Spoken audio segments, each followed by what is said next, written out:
रहीम तालबात आज हमने कुदरतुल्लाह साहब का लिखा हुआ सराब मंजिल पढ़ना है। ये उनका जो है वो मदीना मनव्वरा और मक्का मुअज़्ज़मा में उनका जो सफ़र था उन्होंने हज के दौरान किया, और जो उनकी लोगों से मुलाकात हुई और जो तजुर्बा उनका इस सारे टाइम में गुज़रा, उन्होंने इसका हकीकी अहवाल इसमें बयान किया है। आइए इसको पढ़ते हैं। सराब मंजिल। सराब किसे कहते हैं? किसी चीज़ के साए के पीछे भागना, जो हकीकत में जैसे जो सहरा है उसमें बाज़ औक़ात ऐसा महसूस होता है, दूर से देखकर रेत को देखकर लगता है कि यहाँ पर पानी है, लेकिन जब आप उसके पास जाते हो तो वहाँ पर वो रेत ही होती है, पानी का निशान नहीं होता। तो इस चीज़ को सराब बोलते हैं। मतलब अब यहाँ पर हम देखते हैं कि जिस वक्त अल सूडान ने इस्माइलिया की बंदरगाह से लंगर उठाया। लंगर उठाना क्या होता है? यानी इस्माइलिया की बंदरगाह कौन सी बंदरगाह है? जो मिस्र की बंदरगाह है। अब वो कहते हैं कि जब वहाँ से उन्होंने अपने सफ़र का आगाज़ किया, वहाँ से उन्होंने जहाज़ खोले। लंगर अंदाज़ होना होता है जहाज़ जहाँ पर आपको मतलब टाइट कर दिए जाते हैं, बांध दिए जाते हैं। तो जब वहाँ से वो चलना शुरू हुआ, उन्होंने सफ़र का आगाज़ किया, तो उसमें 750 आज़मीन हज सवार थे। आज़मीन हज जिन्होंने अज़म कर रखा है हज करने का, जिन्होंने हाजी बनने का इरादा किया है, जो इस इरादे से अपने घरों से निकले हैं, अपनी जो है वो मुख्तलिफ़ फ़राइज़ की अंजाम दही जो वो कर रहे थे उसको तर्क करके उन सब ने जो है वो अपने तौर पर मक्का मुअज़्ज़मा और मदीना मुनव्वरा का सफ़र करने का इरादा किया और वहाँ पे अल्लाह के हज़ूर हाज़िरी देने का इरादा किया। तो वो लोग जो है वो 750 की तादाद में थे। इस सारे काफ़िले में फ़कत एक गैर मिस्री मुसाफिर था। मेरे पास डेक पर सफ़र करने का टिकट था। अब ये डेक क्या होता है? ये जो है वो समंदर के किनारे जहाँ जो है वो जहाज़ का, जिसको हम अर्शा भी बोलते हैं, जो सीट्स, एक तो सीट्स होती हैं ना, और एक उसके ऊपर जो उसकी छत है, वहाँ पर वो कहते हैं कि मेरे पास उसका टिकट मौजूद था। जहाज़ चलते ही माइक्रोफोन पर ऐलान हुआ कि पाकिस्तानी मुसाफिर बलाई अरशे पर कप्तान से आकर मिलें। एक स्टीवर्ड मेरी रहनुमाई करके ऊपर ले गया। जहाज़ का कप्तान जो था वो नहायत चाको चौपन नौजवान था और बड़ी रवानी से शुस्ता अंग्रेज़ी बोलता था, यानी पढ़ा लिखा शख्स था, अंग्रेज़ी ज़ुबान भी जानता था और बड़े अच्छे अंदाज से वो बातचीत किया करता था। उसने मेरे पासपोर्ट और दूसरे कागजात का मुआयना किया और फिर कहवा पिलाकर पाकिस्तान में मेरी मुलाजमत की नौयत से मुख्तलिफ सवालात करता रहा। या मतलब उसने मुझसे मुलाकात का वो मुश्ताक था, और जब मैं उसके पास गया तो उसने मुझसे गपशप शुरू कर दी। इसके बाद उसने अपने अमले के आदमी को बुलाया और उससे कहा कि वो मुझे साथ ले जाकर मोहम्मद नौफल के कैबिन में बर्थ दिलवा दे। मतलब जहाँ पर बर्थ होती है, जो जहाज़ों में सोने की जगह होती है, वो कहते हैं कि उन्होंने पहले मैं वहाँ पर मतलब कि मुझे बलाई हिस्से पर जगह मिली थी जहाज़ में, लेकिन फिर उसने जब मुझसे गपशप की, बातचीत की, तो फिर उसने मोहम्मद नौफल एक दूसरा मुसाफिर था, उसने कहा कि उसके पास मुकम्मल उसने कैबिन ले रखा था। तो उसने जो जहाज़ का कप्तान था उसने मुझे उसके पास भेज दिया कि तुम वहाँ पर उसके साथ जाकर जो है वो अपनी जगह वहाँ पर ले लो, ताकि वहाँ पर तुम आराम भी कर सको। अब मोहम्मद नौफल कौन था? वो सिकंदरिया के बहुत बड़े ताजर, सनतकार और रईस थे। वो 10 बरस से हर साल मुतवातर हज पर जा रहे, यानी 10 साल से लगातार वो शख्स हज कर रहा था, और 2 बर्थ का पूरा कैबिन उन्होंने अपने लिए रिज़र्व करवाया हुआ था। यानी 2 बर्थ थी उसके अंदर जो सोने की लिए। अब ज़ाहिर बात है चाहिए तो उसे एक ही थी ना, लेकिन वो एक अमीर था, एक रईस था, और वो इतनी जो है वो अफोर्ड कर सकता था, उसके पास इतना सरमाया मौजूद था कि वो जहाज़ में बड़े अच्छे तरीके से उसने अपने लिए रहाइश का इंतज़ाम कर रखा था। एक बर्थ पर वो खुद बैठे थे और दूसरे पर उनका सामान बिखरा पड़ा था। जहाज़ के मुलाजिम ने अरबी में उन्हें कुछ कहा और नौफल साहब ने अहलन व सहलन कहकर बड़ी खुशी से अपना सामान उठाकर दूसरा बर्थ मेरे लिए खाली कर दिया। मतलब बड़ी खुश मिजाजी इसका उसने मुजाहिरा किया और खुशी खुशी उसने ठीक है कहा, और जो है वो खुश आमदीद कहते हुए मुझे उसने जगह दे दी।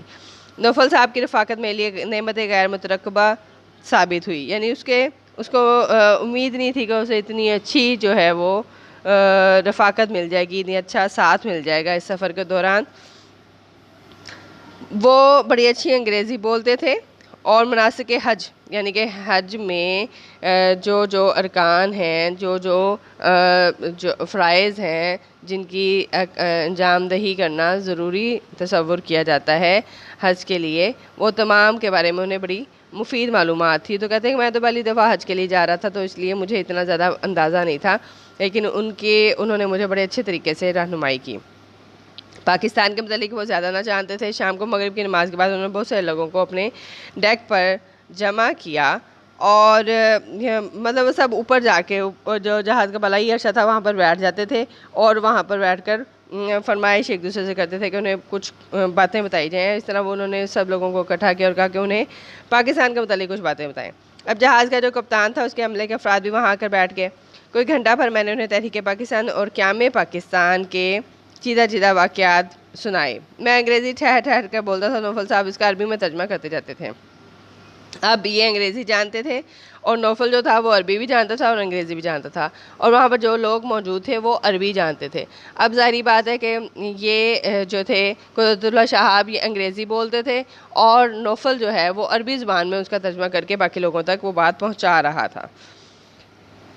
अब उन्होंने क्या किया कि आज़ादी के लाखों मुसलमानों की शहादत, औरतों की बेहुरमती, मुहाजिरीन के हालात सुनकर सबको बड़ी हैरत हुई। लोग अक्सरियत जो थी वो कहते हैं कि क़याम पाकिस्तान में जो हालात पेश आए उनके बारे में उन्हें आगाही नहीं थी और वो सब के सब बड़ी उन्होंने हैरत और खुशदिली से उन सारी बातों को सुना। मैंने उन्हें जब पाकिस्तान की आबादी, रकबा और दीगर तफसीलात बताने के बाद ये कहा कि दुनिया की 5वीं बड़ी मुमलिकत का नस्ब ऐलान यही है कि पाकिस्तान का मतलब क्या, ला इलाहा इल्लल्लाह, तो सारे मजमे ने बेसाख्ता कलमा तैयबा का विर्द किया और फिर सब ने खड़े होकर पाकिस्तान के हक़ में दुआ मांगी। मोहम्मद नौफल जो थे वो बुलंद आवाज़ से दुआ के अल्फाज बोलते थे, बाकी लोग ज़ोर ज़ोर से आमीन कहते थे। इसके बाद कप्तान ने कहवे का ऑर्डर दिया, जिसके बाद दीगर बहुत से लोगों ने मुझे कहवे के इतने फंजान पिलाए कि इसकी हिद्दत से मुझे रात भर नक्सीर फूटी। तो कहते हैं कि मैंने कहवे की इतनी प्यालियाँ पी लीं, कभी एक शख्स मुझे प्याली पेश करता था, कभी दूसरा, कि मुझे सारी रात मेरे नाक से खून बहता रहा।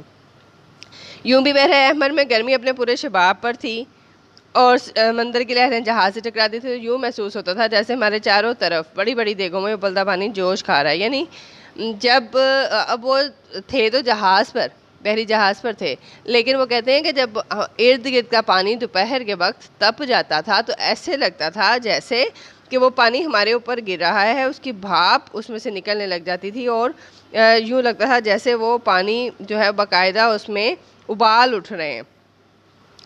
अब वो दिन भर केबिन की खिड़की से हवा के झोंके खोलते पानी के परनालों की तरह अंदर गिरते थे। यानी वो ज़ाहिर बात है हवा में जब ठंडक होती है तो वो हमें महसूस होती है, इसी तरह जब हवा में रतूबत होती है वो भी हमें महसूस होती है, और जब हवा में जो है वो गर्माइश होती है, जैसे गर्मियों में लू चलती है, तो हमें उसका भी एहसास कितनी शिद्दत से होता है। ठीक उसी तरह वो कहते हैं जब दोपहर के वक्त हवा चलती थी तो वो ऐसे लगता था जैसे हमारे ऊपर गर्म पानी गिर रहा हो।